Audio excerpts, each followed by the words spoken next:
बादशाह और इसकी औलाद की कहानी। किसी ज़माने की बात है कि एक अजीम बादशाह सुल्तान जलालुद्दीन अपनी सल्तनत पर इंसाफ और हिकमत के साथ हुक्मरानी करता था।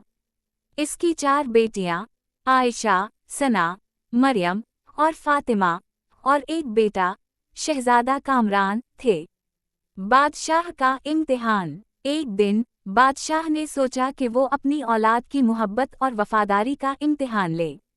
इसने सबको दरबार में बुलाया और कहा, मैं चाहता हूँ कि आप में से हर एक मुझे बताए कि आप मुझसे कितनी मोहब्बत करते हैं। सबसे बड़ी बेटी आयशा ने कहा, अब्बा हुजूर, मैं आपसे शहद की मिठास जितनी मोहब्बत करती हूँ। सना ने कहा, अब्बा जान, मैं आपसे गुलाब के फूल की खुशबू जितनी मोहब्बत करती हूँ।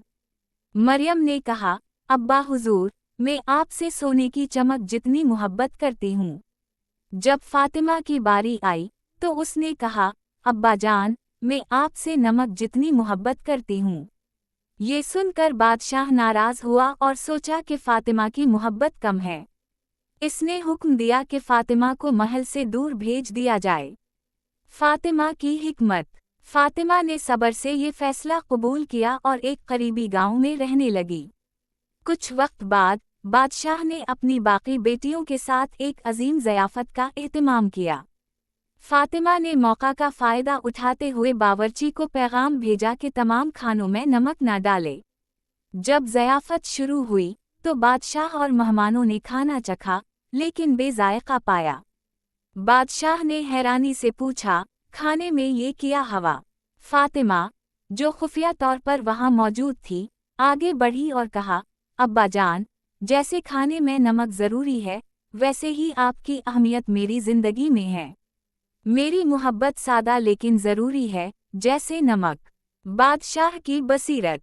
ये सुनकर बादशाह को अपनी गलती का एहसास हुआ और फातिमा को गले लगा लिया। इसने समझा कि फातिमा की मोहब्बत सबसे गहरी और हकीकी थी।